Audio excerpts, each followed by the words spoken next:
এবার I am really excited. আমি এমন একজন লিডারকে ডাকছি, মানে আমরা সবাই তার কাছ থেকে শুনবো। সো একটু জোরে হাততালি না দিয়ে ডাকতে পারছি না, প্লিজ হেল্প করুন। Please help me welcome, please help me welcome mega founders diamond Aniruddha and Mohua Ghosh on stage. Aniruddha and Mohua Ghosh on stage. Aniruddha and Mohua Ghosh on stage. Thank you, thank you, thank you, thank you, thank you so much, thank you so much, বিজয়। আমি founder diamond নই, আমি শুধু diamond. তুই আমাকে ভালোবাসিস বলে বলেছিস, ঠিক আছে, সব চলবে আজকে ফাটাফাটি। Anyway, are you all excited? Fired up? একটু দেখান তো কিরকম, আমার টাইম যাচ্ছে কিন্তু।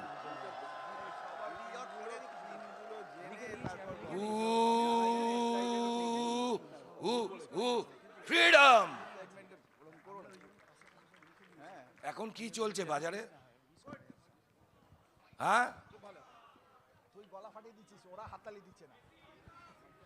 ওখান থেকে এবার একটু বিজনেসে আসুন প্লিজ। ওটা তো চলছেই, আমিও জানি। বাজারে এখন যেটা চলছে সেটা হচ্ছে নারী শক্তি, তাই তো? হ্যাঁ, এম্পাওয়ারমেন্ট অফ লেডিস। কি ঠিক বলছি না ভুল বলছি? তাহলে কি করা উচিত? মহুয়ার প্রথম বলা উচিত। Mahua, please help me welcome Mahua. Thank you. Good afternoon. হলো না? Good afternoon. Thank you. তো নাম তো শুনলেন, মহুয়া ঘোষ। আর আমরা এই বিজনেসটা যাদের হাত ধরে পেয়েছি, the great leader EDC Shubhashis and Sujata Ghosh. একটা বড় করে হাততালি দিতে পারি। আর অবশ্যই আমি আমার কৃতজ্ঞতা জানাই আমার টোটাল লাইন অফ স্পন্সরশিপ, অসিতাবোদা শ্বেতাদি থেকে শুরু করে তীর্থঙ্কর সুপর্ণা, সবার জন্য একটা বড় করে হাততালি হয়ে যাক। কারণ আমরা সত্যি গ্রেটফুল যে তাদের থেকে কিন্তু শিখে যেটুকু আমরা আজকে অ্যাচিভ করতে পেরেছি আপনাদের সঙ্গে একটু শেয়ার করব। আর আপনাদের সকলকে আজকের এই সামার কনফারেন্সে ওয়েলকাম। হ্যাঁ, একদম মানে fasten your seat belt. দারুণ প্রোগ্রাম হবে আজ সারাদিন ধরে, প্রচুর লিডার্সদের আপনারা শুনবেন। তাই ফার্স্টে আমাদের একটু বেয়ার করে নিন। তো যাই হোক, আমি যেটা একটুখানি কভার করব যে আমরা এই বিজনেসটা কেন জয়েন করেছিলাম। হ্যাঁ, সত্যি কথা বলতে আমি যখন জয়েন করেছিলাম তখন কেন করেছিলাম আমি নিজেও জানতাম না। কারণ বিয়ের পর নতুন শ্বশুরবাড়ি, আপলাইন ভাসুরা যা হ্যাঁ অ্যাপ্রোচ করেছে, আর অনিরুদ্ধ রাজি ছিল, সুতরাং না বলার কোনো উপায় ছিল না। হ্যাঁ, আসলে কি বলুন তো, আমরা না অ্যাওয়ারই ছিলাম না যে এর বাইরেও কিছু ভাবা যায়, কিছু করা যায়। কারণ আমরা না গতানুগতিক জীবনটাই দেখে এসেছি, বাবাদের কাকাদের যা দেখেছি, চাকরি, নিজেরাও চাকরি, সংসার, ওই হিসেব করে চলা। হ্যাঁ, ওই কখনো সখনো একটু ঘুরতে যাওয়া, তাও আমাদের যেহেতু জয়েন্ট ফ্যামিলি ছিল, আমরা প্রচুর ভাই বোনরা একসাথে ছিলাম, আমাদের বন্ধুবান্ধবও কম ছিল। ওই এন্টারটেনমেন্ট বলতে বাড়িতেই সব আত্মীয় স্বজনরা আসা, এটাই ছিল আমাদের মানে গতানুগতিক জীবন। হ্যাঁ, তাই এর বাইরেও যে কিছু করা যায়, কিছু ভাবা যায়, আর একটু ভালোভাবে থাকা যায়, নিজের ভবিষ্যৎটাকে সুরক্ষিত করা যায়, হ্যাঁ, এই ধারণাটাই ছিল না। সেই জন্য ভাবিও নি যে একটা কিছু করব। কিন্তু যখন আস্তে আস্তে অসিতাবোধা তখন সুভাষিসদার বাড়িতে প্ল্যান দেখাতে আসতেন, একটা দুটো প্ল্যান দেখার পর মনে হলো, একটু বিশ্বাসটা বাড়তে শুরু করলো যে না, সত্যি বিজনেসটা তো হয়। হ্যাঁ, শ্বেতাদি তখন সুদূর আমেরিকা থেকে এসে দেখাচ্ছে ওখানকার সব কত মানুষ সাকসেসফুল, কত দেশে সাকসেসফুল। হ্যাঁ, তখন না একটু একটু করে বিশ্বাসটা হতে শুরু করলো যে না, এত মানুষের যখন হচ্ছে তাহলে তো আমাদেরও হতে পারে। যদিও তখন ইন্ডিয়াতে কিন্তু এত সফল লোক কিন্তু দেখা যেত না, যেটা আপনারা আজকে দিনে দাঁড়িয়ে দেখতে পাচ্ছেন। আপনাদের তো আরও এই বিশ্বাসটা দৃঢ় হওয়ার কথা। হ্যাঁ, তো আমাদের কিন্তু সেই আপলাইনরা বলেছে, আপলাইনরা আমাদের ভালো চায়, শুভাকাঙ্ক্ষী, তারা কখনো আমাদের খারাপ চায় না। এই বিশ্বাসে আস্তে আস্তে ভরসা হতে শুরু করলো যে না, আমরাও পারি। হ্যাঁ, বিজনেসটা তো হয়, আমরাও পারবো, কেন পারবো না। হ্যাঁ, কারণ আপলাইনরা ওই যে ভরসাটা দিয়েছিল। এবার তখন কি হলো, আমার তখন মেয়ে একদম ছোট। হ্যাঁ, মেয়েকে নিয়ে কি করে, আমি তখন চাকরির ইন্টারভিউ দিচ্ছি, কারণ আমার আগেও আমি স্কুলে পড়াতাম পার্ট টাইমে, পার্মানেন্ট একটা পোস্টের জন্য। কিন্তু কি করে মানে সামলাবো। হ্যাঁ, শ্বেতাদি সবসময় বলতো, আরে হোম মিটিং তখন হতো, মেয়েকে নিয়ে চলে আয় না, দুধের বোতল নিয়ে চলে আয়, সবাই মিলে সামলে নেবো। হ্যাঁ, তো এই যে একটা সাপোর্ট সারাক্ষণ, সুজাতাদি তো প্রচুর কিছু শিখিয়েছে। আমি তো প্রোডাক্ট ট্রেনিং অ্যামওয়ে থেকে নেওয়ার পরে সুজাতাদির থেকে না শুনলে আমার সেটা শেখাই হতো না। হ্যাঁ, তো এই যে এত সাপোর্ট, এত কিছু হারাবার ভয় নেই, তখন মনে হলো কেন করব না, করতেই হবে, আরও জেদ চেপে গেল। হ্যাঁ, তো তখন ঠিক করলাম অ্যাকচুয়ালি আমরা কি চাই। হ্যাঁ, কেন, কারণ শুধু তো সাইন আপ করলে তো বিজনেসটা বিল্ড করা যায় না। অ্যাকচুয়ালি আমরা কি চাই, যে কোনো কাজের পেছনে যদি আমাদের ওয়াইটা খুব স্ট্রং না থাকে, আমাদের কোনো পারপাস না থাকে, তাহলে কিন্তু সেই কাজটার গুরুত্ব আমরা দিই না। তখন আমরা বসে সেট করলাম যে অনিরুদ্ধ তো একদম বললো, মানে জয়েনই করেছিল, সুভাষিসদা একদিন জিজ্ঞেস করেছিল তুই কী চাস এই বিজনেস থেকে। ও বলেছিল দেখ ভাই, চাকরির পর টিউশন করি, আর ভাল লাগে না, বিয়ে হয়েছে, একটু তো বউকে সময় দিতে হবে, তাই আমি ওই টিউশনের 5,000 টাকা যদি এই বিজনেস থেকে রিপ্লেস করতে পারি, ওইগুলো আর করবো না, তাতেই আমি হ্যাপি। মানে ভাবুন, 98-এ জাস্ট 5,000 টাকার জন্য কিন্তু আমরা বিজনেসটা শুরু করেছিলাম। আর আরেকটা ম্যাগাজিনে একটা লাইন দেখে ও ভীষণ অ্যাট্রাক্টেড হয়েছিল, helping people around the world to help themselves. কারণ ও একটু এই মানসিকতার ছিল, তাই সবসময় বাড়িতে বকা খেত যে হ্যাঁ এই রক্ত দিয়ে বেড়াচ্ছিস, হসপিটালে ঘুরে বেড়াচ্ছিস, নিজের শরীরটার কী অবস্থা, কিন্তু এই বিজনেসটাতে আমি যত মানুষকে হেল্প করব আমারও ভালো হবে। হ্যাঁ, এখানে উইন উইন সিচুয়েশন।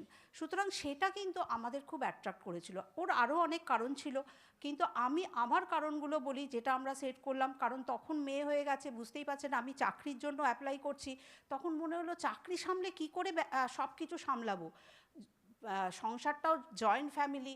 হ্যাঁ, তো তখন মনে হলো যে না, এখানে তো ফ্লেক্সিবল আওয়ার্সে ফ্লেক্সিবল মম হতে পারবো, আমি আমার মতো বিজনেসটাকে বিল্ড করতে পারবো। তাহলে বাচ্চার জন্যই কিন্তু আমাকে বিজনেসটা বিল্ড করতে হবে। মেয়েকে ইংলিশ মিডিয়াম স্কুলে পড়াবো, এটা আমাদের প্রথম কারণ ছিল। কারণ কি, আমরা নিজেরা বাংলা মিডিয়ামে পড়ে যখন চাকরির অ্যাপ্লাই করতে গেছি, খুব ভুগতে হয়েছে। হ্যাঁ, খুব হেনস্থা হতে হয়েছে। কিন্তু অনিরুদ্ধ বিয়ের পর বলেই দিয়েছিল যে আমার অত পয়সা নেই, বাচ্চা কাচ্চা হলে একদম পাতি বাংলা মিডিয়ামে পড়বে। তাই আমার প্রথম শর্ত ছিল যে মেয়েকে ইংলিশ মিডিয়াম স্কুলে পড়াবো। হ্যাঁ, তো তারপর ছেলে হলো, তাদের বাচ্চাদের ভালো স্কুলিং, ভালো এডুকেশন আমরা বাবা মারা সবাই চাই, সেটা আমাদের একটা কারণ ছিল। এবং তারপরে হচ্ছে মানে বড্ড হিসেব করে চলতে হতো। হ্যাঁ, তো সেই একটু বেহিসেবি খরচা করতে কার না ভালো লাগে, একটু ভালোভাবে থাকবো। হ্যাঁ, একটা তো মনে পড়ে, সেই আমার বিয়ের পর মাসির বাড়ি গেছি, মাসি ওকে বলছে এই তোমরা কিন্তু ট্যাক্সি করে ফেরো, কারণ এত রাত হয়ে গেছে তো একটা সুরক্ষার ব্যাপার রয়েছে। ও বলছে মাসি চিন্তা করবেন না, ট্যাক্সিতে গেলে তো ড্রাইভার আর আমি আপনার মেয়েকে এমনভাবে নিয়ে যাব, একটা ড্রাইভার, দুটো কন্ডাক্টর, আরও প্রচুর প্যাসেঞ্জার থাকবে, কোনো চিন্তা করবেন না। হ্যাঁ, তো সুতরাং বুঝতেই পারছেন যে তখন কিন্তু আমি ওকে বলেছিলাম শোনো, এই ট্যাক্সি করে কিন্তু যাতায়াত করতে হবে আমাদের। হ্যাঁ, তো এইগুলো কিন্তু আমাদের কারণ ছিল বিজনেসটা বিল্ড করার। এবং তারপরে যে মানে নিজেদের সেই শখ আহ্লাদগুলো পূরণ করব, এগুলো কিন্তু আমাদের ছিল। তারপরে বাবা মাদের ভালো রাখবো, বাবা মাদের সুচিকিৎসা। হ্যাঁ, দেখুন, বাবা মাদের পুজোর সময় টাকা দেবো বা কোনো শাড়ি জামা দেবো, সেটা আমাদের ডিউটি। কিন্তু ও বলতো অকারণে বাবার হাতে যদি আমি 1,000 টাকা দিয়ে বলি তোমার যা খুশি ইচ্ছা খরচা করো, হ্যাঁ, কোনো মানে তোমাকে কোনো কারণ লাগবে না, সেইটা কিন্তু অনুভূতি। হ্যাঁ, তাই এই ডিউটির থেকে অনুভূতিগুলো কিন্তু আমাদের আস্তে আস্তে মানে আমরা ঠিক করলাম যে কি আমরা পেতে চাই। এবং আরেকটা জিনিস, যে তখন কিন্তু অলরেডি আমাদের সাথে বেশ কিছু মানুষ আমাদেরকে বিশ্বাস করে শুরু করেছে, আমাদের কিছু বন্ধুবান্ধব, আত্মীয় স্বজন। তখন মনে হতে শুরু করলো যে শুধু আমাদের জন্য কেন, আমরা যে কারণগুলো রাখছি দেখলাম তাদেরও তো সেই কারণ, তারাও তাদের বাচ্চাদের ভালো স্কুলিং চায়, তারাও তাদের বাবা মাদের ভালো রাখতে চায়, আর একটু বেটার লাইফ চায়। সুতরাং চলো না সবাই একসাথে মিলে এই আমরা মানে একদম একসাথে মিলে কাজ করি। এই যে একটা ইউনিটি, এই যে একটা পাওয়ার, এটা কিন্তু তখন আমরা ভীষণভাবে ফিল করেছিলাম, এবং সেইতেই কিন্তু আমরা মানে সেই উদ্যমে কিন্তু আমরা কাজ করেছিলাম। আর আরেকটা জিনিসও দেখলাম যে এখানে কিন্তু নিজেকে বিল্ড করার একটা সুযোগ রয়েছে, মানে পার্সোনাল গ্রোথ।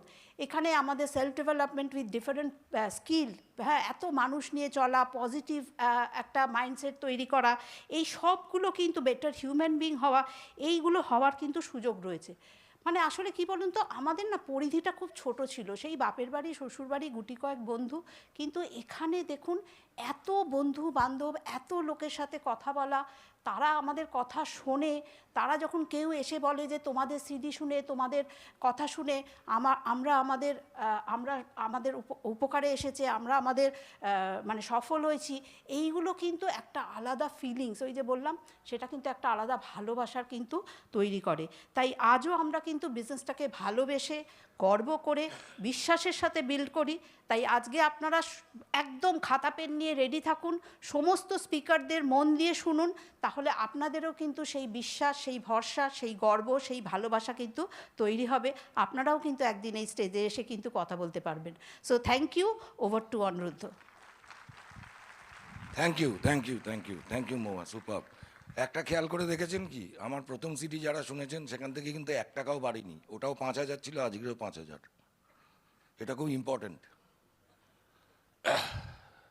এনিওয়ে, আমি যেটা বলতে চাইছি, যেটা নিয়ে আমি আজকে একটু আপনাদের সাথে শেয়ার করব, আমার সবচেয়ে দুর্বলতম জায়গা, সেটা হচ্ছে be an innocent student.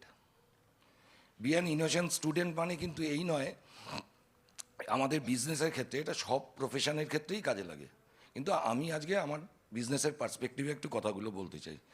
Innocent মানে কি? সরল। আর ইনোসেন্সি মানে হচ্ছে সারল্য। আমরা তো মানুষ, আমরা কোনো জিনিসকে সরল রাখতে চাই না বা পারিও না। আমরা যতক্ষণ না ওটাকে জটিল করব, ততক্ষণ আমাদের মানুষ হিসেবে জন্মেছি, তার সার্থকতা পূরণ হয় না। তো প্রবলেমটা কোথায় হয়, আমরা শিখি না তা না, বাবা, কাকা, শিক্ষক, বয়সে যারা বড়, তাদের কাছ থেকে শিখতে রাজি থাকি। সেটা না খানিকটা ন্যাচারাল ইনোসেন্সি।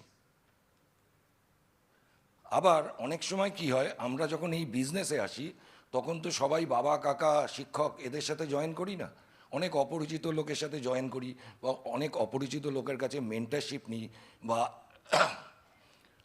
গাইডেন্স নিই। তখন হয় সমস্যাটা। এই সমস্যাটা যারা কাটিয়ে উঠতে পারে, সেটা কিন্তু কীরকম বলুন তো, সেটা হচ্ছে ইন্টেলিজেন্টলি ইনোসেন্ট। বোঝাতে পারছি? ওটা তো ন্যাচারাল, আর এটা আমাকে করতে হচ্ছে, আমাকে ইনোসেন্ট থাকতে হচ্ছে ইন্টেলিজেন্টলি। আর একটা জিনিস একটু বলবো, সেটা হচ্ছে, এটা অসিতাবদার বহু পুরনো কথা, বহু পুরনো কিছু কথা না লিখতে হয় না, মাথায় থেকে যায়। অসিতাবদার সবসময় বলেন, শিখবে কার কাছে? এটা খুব ইম্পর্টেন্ট। শিখবো তার কাছে যে আমার চেয়ে বেশি জানে, আর যে আমার ভালো চায়। দুটো কন্ডিশন কিন্তু ফুলফিল করতে হবে। হ্যাঁ, তাই এইভাবে যদি আমরা শিখি, তাহলে কিন্তু আমাদের বিজনেসে সফল হওয়ার সম্ভাবনাটা বাড়ে। বেসিক্যালি না, আমি যেটুকুনি বুঝেছি, আমার ওপিনিয়ন, এই ইনোসেন্সি না, এটা মাইন্ডসেট। ইনোসেন্সি কিন্তু মাইন্ডসেট। আমাকে এই মাইন্ডসেটটা কিন্তু তৈরি করতে হবে, কারণ এই বিজনেসে অনেকেই আসেন যারা তাদের কর্মজীবনে খুবই সফল, কিন্তু সমস্যা হচ্ছে যে এই বিজনেসে সেই যা দক্ষতা, যোগ্যতা, নলেজ নিয়ে তিনি সফল হয়েছেন, সেই নলেজগুলোতে এখানে কাজ করবে না। এখানে তো আবার নতুন করে শেখা, এবং শেখা মানে এমন লোকের কাছে শেখা যে হয়তো তার কর্মজীবনে এত সফল নয়, কিন্তু এই বিজনেসে সফল। এই মানিয়ে নেওয়ার ব্যাপারগুলো না খুব অসুবিধার তৈরি করে। যারা পারে তাদের স্যালুট। এবারে আমি একটু বলি যে, ধরুন আপনার যে আপলাইন, কি কি গুণ দেখলে আপনাকে ভাববে যে আপনি ইনোসেন্ট, বা আপনি নিজেকে কিভাবে বুঝবেন যে আমি ইনোসেন্ট স্টুডেন্ট। আমি কয়েকটা পয়েন্ট ধরে ধরে একটু বলি। সেটা হচ্ছে, come every meeting as a learner mindset. Come every meeting as a learner mindset. Take note, if possible recording it. If possible recording it. প্রত্যেকটা মিটিংয়ে আসুন শেখার মন নিয়ে। 3 হচ্ছে মিটিং স্পিকার যা বলছে, মিটিংয়ে স্পিকার যা বলছে এরম ভাববেন না যে ওটা এর জন্য বলছে, এর জন্য বলছে। ধরে নিন ওটা আপনার জন্যই বলছে। খুব ইম্পর্টেন্ট। অনেক সময়তেই আমরা এটা করি না, আমরা ভাবি আমরা সব পারফেক্ট, বলছেন অন্যদের জন্য, তা কিন্তু নয়।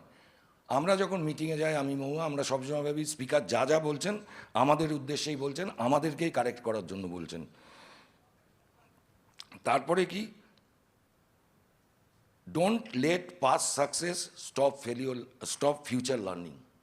ভীষণ জরুরি, যেটা বলছিলাম। অনেকেই প্রচুর সফল তাদের জীবনে, কিন্তু এখানে এসে যদি সে ওটাকে সরিয়ে রেখে আবার শেখে, এই বিজনেসের যা শিখতে হয় যদি শেখে, তাহলে কিন্তু তার ফিউচার যে লার্নিং সেটা অসুবিধা তৈরি করে না।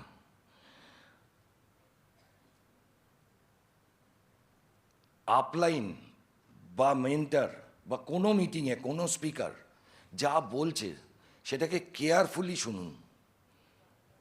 শুধু শোনার জন্য শুনবেন না, মানে ভাবুন যে এই কথাটা শুনলে আমার কাজে লাগবে, যদি আমার কোথাও গলত থাকে আমি কারেক্ট করে নেব, তাই কেয়ারফুলি শুনুন। প্রিকনসিভ আইডিয়া নিয়ে অনেকেই শোনেন, কিন্তু একটা নিজস্ব মত আছে মাথায়, তাই শোনাটা কিন্তু মন দিয়ে হয় না। এগুলো হচ্ছে সাইন যে আপনি ইনোসেন্ট স্টুডেন্ট।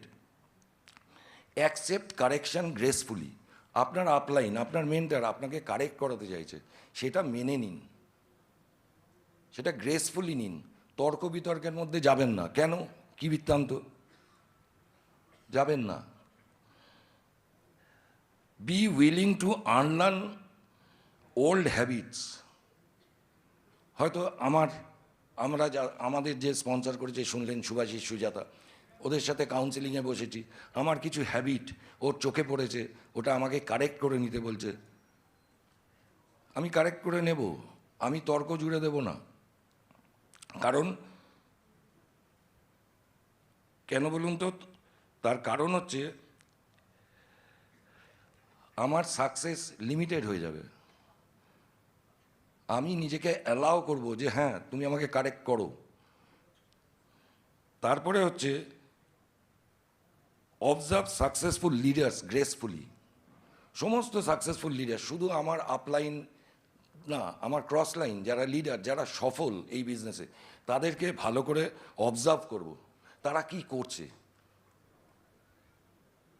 সমস্ত কিছু, শুধু বিজনেস না, তারা কিভাবে হাঁটছে, তাদের কি ড্রেস পরছে, তারা কীরমভাবে কথা বলছে। কারণ আমি তো শিখতে চাইছি, আমি তো ইনোসেন্টলি শিখতে চাইছি, তাই আমাকে এই জায়গাগুলোতে খেয়াল রাখতে হবে। একটা জিনিস জেনে রাখবেন, যে মানুষই সফল হয়েছে তার সাথে তাকে যদি ওয়াচ করেন না, সে নিশ্চয়ই আপনার জীবনে কিছু সাকসেসের ক্লু ছেড়ে যাবে। আমাদের জীবনে এটা হয়েছে। তারপর কি, তারপরেরটা হচ্ছে ask always how I can improve. সব সময় জিজ্ঞেস করুন হাউ আই ক্যান ইমপ্রুভ। এইটা বলবেন না যে ও গ্রো করছে, এ গ্রো করছে, আমি করছি না, এরকম না। আপনি you are very special. Take notes and implement. মিটিংয়ে যাচ্ছেন, নোট নিন এবং সেটাকে ইমপ্লিমেন্ট করুন। কারণ আমরা বহুবার শুনেছি knowledge is not power, application of knowledge is power. Stay curious. সবসময় কিউরিয়াসিটি যেন আপনার থাকে, জানার কৌতূহল। এটা একটা খুব ইম্পর্টেন্ট পয়েন্ট। সব সময় জানার কৌতূহল যেন থাকে, মিটিং থেকে, বই থেকে, কনভারসেশন থেকে। কোনো দুজন সাকসেসফুল লিডার কথা বলছে, শুনুন, সেখান থেকেও আপনি অনেক ক্লু পাবেন। Conversation can teach something new. সব সময় আমাদের জীবনে হয়েছে। Don't compare yourself with others. নিজের ওপর আস্থা রাখুন, সেলফ কনফিডেন্স রাখুন। লার্ন ফ্রম, এটা খুব important, learn from everyone regardless of age and background. বিশ্বাস করুন, আমি বহু কিছু শিখেছি, আমাদের আপলাইনদের কাছ থেকে তো শিখেছি, আমি আমার ডাউনলাইনদের কাছ থেকে শিখেছি, আমার ক্রস লাইনদের কাছ থেকে শিখেছি, এবং তারা কোন পিনে আছে কোনো বিচার্য না, সেটা শেখাই। Don't assume. আপলাইনের সাথে বসেছেন, সব ধরে নেবেন না, খোলসা করে কথা বলুন। হ্যাঁ, don't assume, rather ask question. তর্কাতর্কি করবেন না, বুঝে নেওয়ার চেষ্টা করুন বিজনেস কনসেপ্টটা কী, বিজনেস কনসেপ্টটা কীভাবে চলে। অ্যান্ড ফলো প্রুভেন মেথড, এটাও একটা কথা। Are always stay positive. লাস্টে আমি একটা ছোট্ট গল্প বলে শেষ করি।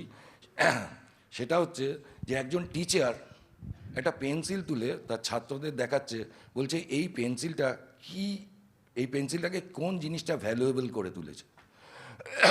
তো কোনো টিচার, কোনো স্টুডেন্ট বলছে কাঠটা, কোনো স্টুডেন্ট বলছে শীষটা, কোনো স্টুডেন্ট বলছে ইরেজারটা। লাস্টে টিচার বলছে যে এই পেন্সিলটা সবচেয়ে ভ্যালুয়েবল হয়েছে তার একটাই কারণ, এ নিজেকে অ্যালাউ করেছে শার্পন করার জন্য। যতদিন আপনি শার্পন করতে থাকবেন নিজেকে, যত ইমপ্রুভ করতে থাকবেন, তত আপনি সাকসেসের দিকে এগিয়ে যাবেন। That is the moral of the story. Thank you so very much. খুব ভালো লাগলো আপনাদের সাথে কথা বলে। Stay tune, stay focused. ফাটাফাটি জিনিস হতে যাচ্ছে, সঙ্গে থাকুন। কালকের ফাইনাল, আজকের ফাইনালের বাবা। Right, over two host.